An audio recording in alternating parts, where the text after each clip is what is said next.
which brings us to our main story today, which deals with the Senate's attempt to repeal the pistol brace ban, or at least the vote to do so, which actually lost, somewhat surprisingly.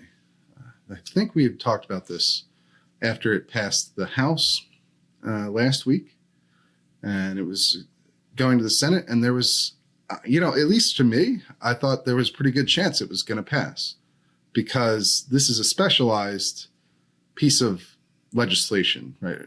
Or really not legislation. It's a resolution, but it's a privileged resolution. Sorry. And that means that there was going to be an up and down vote on it. There was no way to, even though Democrats control the Senate, they didn't have any opportunity to block voting on this resolution, and they couldn't add amendments to it or anything like that. So they were going to have to take an up or down vote. And they've done this 5 times previously since Republicans took the House under what's called the Congressional Review Act. And what the Congressional Review Act is a piece of legislation that allows Congress to comment on or basically undo regulations from the executive branch agencies if they think that they're against the purpose or the spirit or the letter of the law that Congress passed, right? So it's sort of Congress's way of saying, hey, your executive agency, your interpretation of this law is wrong. And so we're going to undo what you've done through, federal rulemaking process.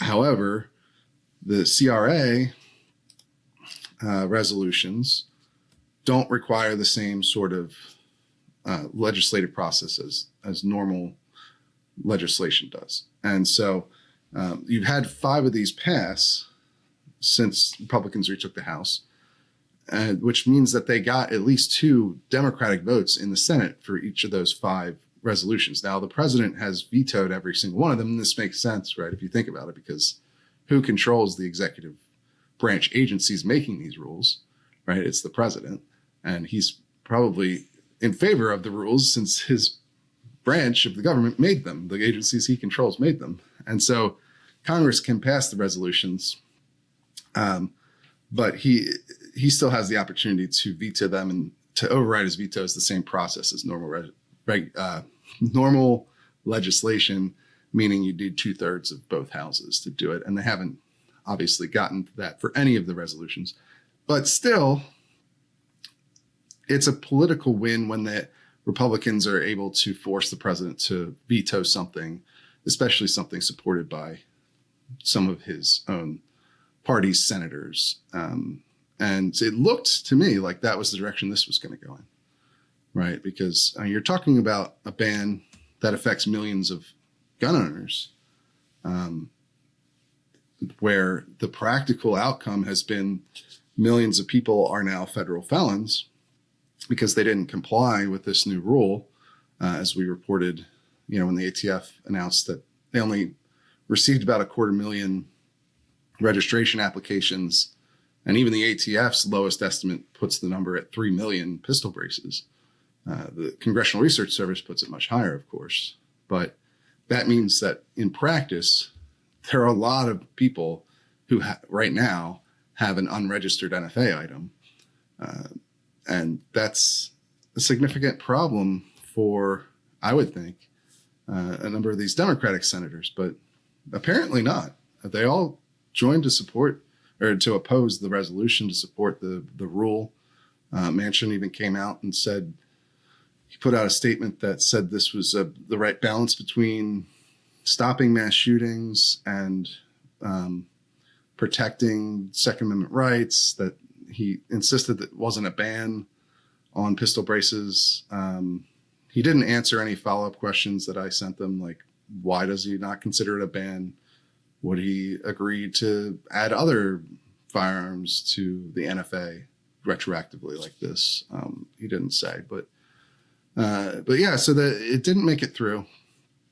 And I think that's a little bit more significant than people might like to believe on the gun rights side for a number of reasons.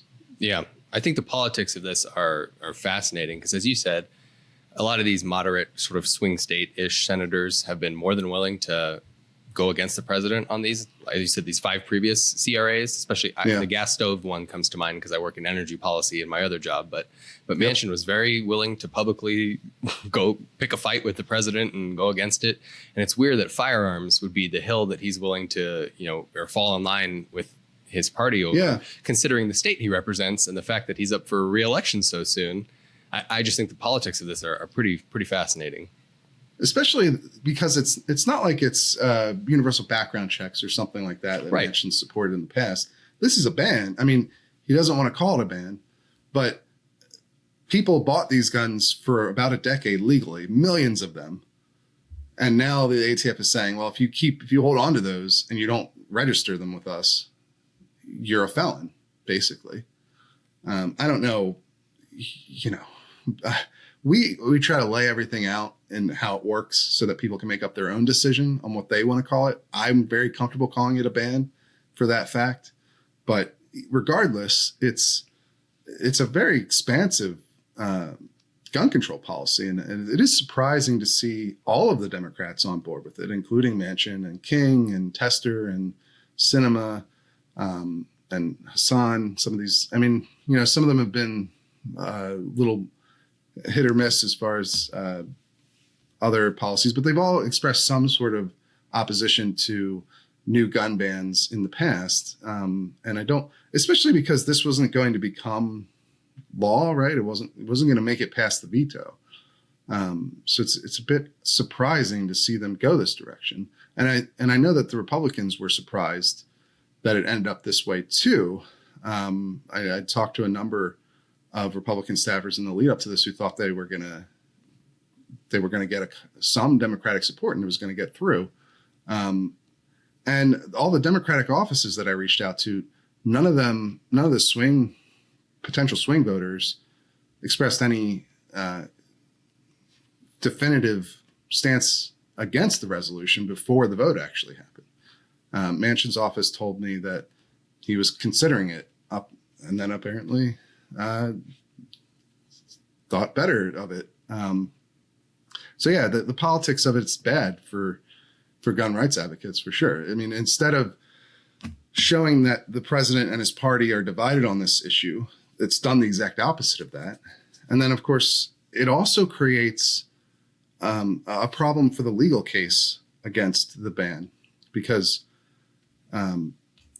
most of these lawsuits, the key questions aren't about the Second Amendment necessarily.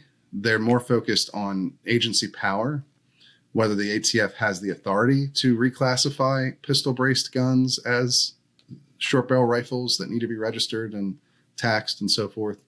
And so, if you had both houses of Congress say, hey, the ATF, you're doing this wrong. This is not how we intended this law to work. That's a stronger argument in court in favor of getting rid of the ban than having the House pass it and having the Senate reject it. Right. Right. I don't think it's a death blow to the lawsuits by any stretch of the imagination.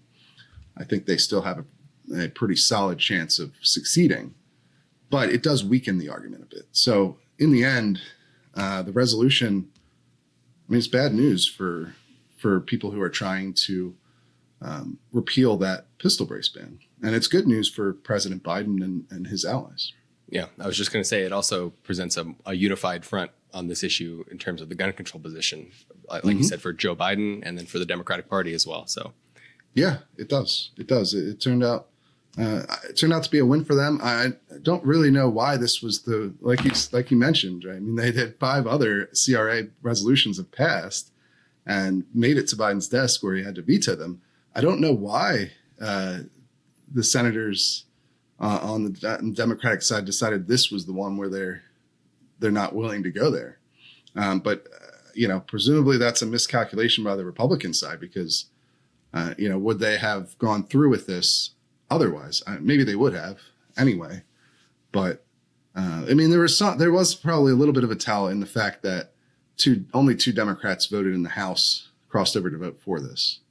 So it's not a lot in the House. So even the moderate Democrats in the House, or the swing state Democrats in the House, whatever you want to call them, most of them didn't go for it either. So that probably should have been a little bit more of a tell than I took it as, at very least. But yeah, it's also surprising to see something like this go straight party line, because you'd think if the politics of it, I mean, it sort of implies that the politics of it aren't very clear to the senators, because usually if it's something where, it's clearly a more right-leaning resolution, you might lose a couple Republicans, right? You might lose Murkowski or Collins or Romney. Romney was a co-sponsor of this, first of all, and Collins and Murkowski both voted for it.